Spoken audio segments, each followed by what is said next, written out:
आज Doubtnut app download करें। Doubtnut पर अपने सभी गणित, रसायन विज्ञान, भौतिक विज्ञान और जीव विज्ञान के डाउट्स का करो सफाया। बस प्रश्न की फोटो खींचो, एक ही प्रश्न को क्रॉप करो और तुरंत वीडियो सोल्यूशन पाओ। अभी डाउनलोड करें। देखिए बच्चों, सवाल में दिया गया है कि एक समांतर चालक पटरियों का युग्म एक समरूप चुंबकीय क्षेत्र 2 टेस्ला के लंबवत है। जैसा कि चित्र में दिखाया गया है, 10 ओम और 5 ओम के दो प्रतिरोध तार घर्षणहीन रेल के अनुदिश सरकते हैं।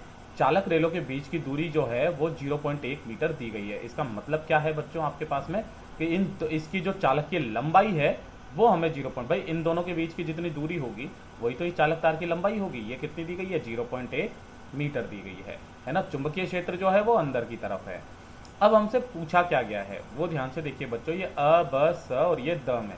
अ में पूछा गया है आपसे कि यदि 10 ओम के तार को इतने वेग से दाईं ओर खींचा जाता है तो और 5 ओम के तार को स्थिर रखा जाता है तो प्रेरित धारा दक्षिणावर्त इतनी होगी। ब के अंदर बोला गया है कि यदि 10 ओम के तार को इतने ही वेग से दाईं ओर खींचा जाए और 5 ओम के तार को स्थिर रखा जाए तो धारा इतनी वामावर्त में होगी, है ना। और जो स है हमारा, स के अंदर भी ऐसा ही कुछ पूछा गया है जिसमें अपन ने 5 ओम के प्रतिरोध को जो है वो 0.5 से, यानी कि इसको भी 0.5, इसको भी 0.5, इसको भी 0.5 से इधर की तरफ में खींचा जाए और इसको 10 ओम के तार को स्थिर रखा जाए तो इतना होगा। या फिर 5 ओम के तार को अगर इतने ही वेग से खींचा जाए बाईं ओर तो 10 ओम के तार को स्थिर रखने के लिए प्रेरित धारा वामाव्रत इतनी प्राप्त होगी। यह हमसे पूछा गया है। तो ध्यान से देखिए बच्चों, 5 ओम के तार को तो बाईं ओर और 10 ओम के तार को दाईं ओर खींचा जा रहा है। तो चलिए निकालते हैं। सबसे पहले 10 ओम के तार को हम लोग जो है इधर की तरफ में वेग कितना दिया गया है बच्चों आपको? 0.5 मीटर, वो तो सभी में। तो v बराबर जो है 0.5 मीटर प्रति सेकंड से भेजा गया है। तो ध्यान से देखिए बच्चों के चुंबकीय क्षेत्र में अगर किसी भी चालक को इस तरीके से गति कराया जाता है तो उसमें गतिक विद्युत वाहक बल उत्पन्न हो जाता है। तो जो हमारा गतिक विद्युत वाहक बल जो इसमें उत्पन्न हो गया 10 ओम के को, सबसे पहला वाला केस ले रहे हैं बच्चों हम लोग, 10 ओम को इधर की तरफ में दाईं ओर हम लोग कर रहे हैं। तो ध्यान से देखिए बच्चों, गतिक विद्युत वाहक बल जो हमारे पास में E आ जाता है वो क्या आता है हमारे पास में? वो होता है हमारे पास में B into L into V, यही तो होता है। तो ध्यान से देखिए बच्चों, E का मान हमारे पास में इसमें उत्पन्न विद्युत वाहक बल कितना आ जाएगा? E बराबर B कितना दिया गया है आपको? 2 टेस्ला। तो ये 2 इंटू एल कितनी है इसकी? 0.1 मीटर दी गई है, इंटू और इसका वेग कितना दिया गया है? 0.5 दिया गया है। तो E का जो मान आ जाएगा मेरे पास, यहां से 0.5 को 2 से करेंगे तो 1, यानी कि 0.1 वोल्ट मेरे पास में इसका मान आ जाएगा।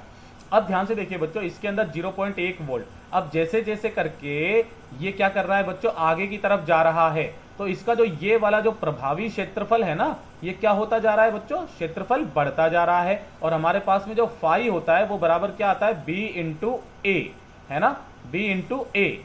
यानी कि अगर क्षेत्रफल बढ़ेगा, A बढ़ेगा, यहां पर मैं लिख देता हूं कि अगर A बढ़ेगा तो संबंध होने वाले चुंबकीय फ्लक्स का मान भी क्या हो जाएगा बच्चों? बढ़ेगा। अब लेंज के नियम के अनुसार ये क्या करेगा बच्चा? इसका विरोध करेगा। तो ध्यान से देखिए बच्चों, यहां पर जो है ये एक तरह का पूरा ये एक लूप बन चुका है ना।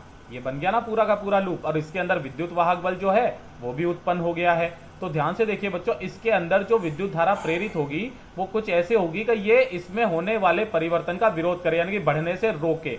तो ये अंदर की तरफ है इसका, तो है ना। लेकिन अब ये अपने अंदर इस तरीके से धारा बहाएगा कि ये इसको रोके। तो ध्यान से देखिए बच्चों, इसके लिए तो मैं नीले कलर से बना रहा हूं कि इसके अंदर बाहर की तरफ चुंबकीय क्षेत्र आए, है ना। तो बाहर की तरफ चुंबकीय क्षेत्र आने के लिए बाहर की तरफ अंगूठे को रखो और उंगलियों को घुमाओ। जैसे ही हम लोग उंगलियों को घुमाएंगे तो उंगलियां कैसे आएगी बच्चों? कुछ इस तरीके से आएगी। यानी कि जो इसमें प्रेरित धारा जो होगी I, ये प्रेरित धारा, उसकी दिशा किधर होगी बच्चों? ये होगी हमारे पास में प्रेरित धारा की दिशा में यहां लिख देता हूं।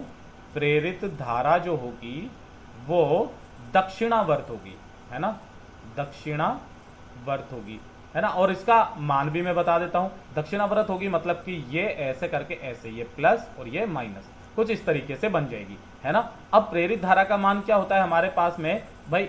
I जो होता है, मैं यहां नीचे कर देता हूं, I जो होता है वो हमारे पास में होता है E/R, है ना। V बटे आर, तो V कितना यहाँ पर E है ना। अब ध्यान से देखिए बच्चों, यहाँ पर R टोटल भी कितना हो जाएगा भाई? ये पूरा का पूरा एक क्या बन गया? परिपथ बन गया जिसमें 10 ओम का और 5 ओम का प्रतिरोध लगा हुआ है, ये किसमें है? श्रेणी क्रम में। तो यहां से मेरे पास में आर कुल जो आ जाएगा श्रेणी क्रम में होता है तो R1 प्लस R2 कर देते हैं।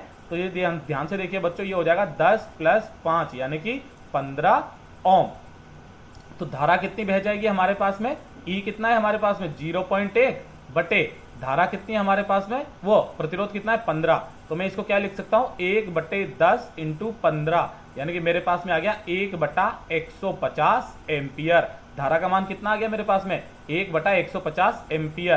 तो ध्यान से देखिए बच्चों, हमारे पास में कि 10 ओम के तार को दाईं ओर खींचा जाए तो 5 ओम के तार को स्थिर रख रहे हैं, तो प्रेरित धारा जो है वो दक्षिणाव्रत, हाँ हमारे पास में ये दक्षिणाव्रत आई है और 150 एम्पियर होगी। तो जो हमारा अ है वो एकदम सही जवाब है। दूसरे वाले में हमसे बोला गया था कि इतने दाई से फेंका गया मतलब चलाया गया तो 5 ओम के तार को स्थिर रखे, धारा का मान इतना आएगा क्या? तो इतना तो आया ही नहीं, ये वाला ये से ही गलत हो गया है। अब ध्यान से देखिए बच्चों, यदि 5 ओम के तार को भी इधर की तरफ में खींचेंगे, है ना, 10 ओम के तार को भी रखेंगे, तो भी हमारा क्या हो जाएगा बच्चों? क्षेत्रफल बढ़ेगा, है ना। क्षेत्रफल बढ़ेगा तो इसके अंदर भी धारा जो है बच्चों वो कुछ इसी तरीके से बनाएगी कि इसको विरोध करे, तब भी हमारे पास में जो विद्युत वाहक बल आएगा इसके अंदर वो उतना ही आएगा, है ना, क्योंकि L लंबाई है, सब कुछ है और R कुल भी इतना ही आएगा। तो धारा का मान जो आएगा वो फिर से वापस 150 ही आएगा, है ना। तो ध्यान से देखिए बच्चों, कि यदि 5 ओम के तार को इतने से बाईं ओर खींचा जाता है तो 10 ओम के तार को स्थिर रखा जाता है तो धारा इतनी तो नहीं बहती है, धारा तो हमारी यही वाली बहेगी, है ना। और यहाँ पर जो धारा इतनी बहेगी तो 150 यानी कि ये 150 एम्पियर तो है, लेकिन ये वामावर्ती दिशा में, जी नहीं बच्चों, वामावर्ती नहीं, दक्षिणावर्त दिशा में होगी। तो जो हमारा सही जवाब हो जाएगा वो हो जाएगा अ। कक्षा 6वीं से 12वीं से लेकर नीट, IIT, JEE वो एडवांस के लेवल तक 1 करोड़ से ज्यादा छात्रों का भरोसा। आज ही डाउनलोड करें डाउटनेट ऐप या व्हाट्सएप करें अपने सारे डाउट्स 8400 400 400 पर।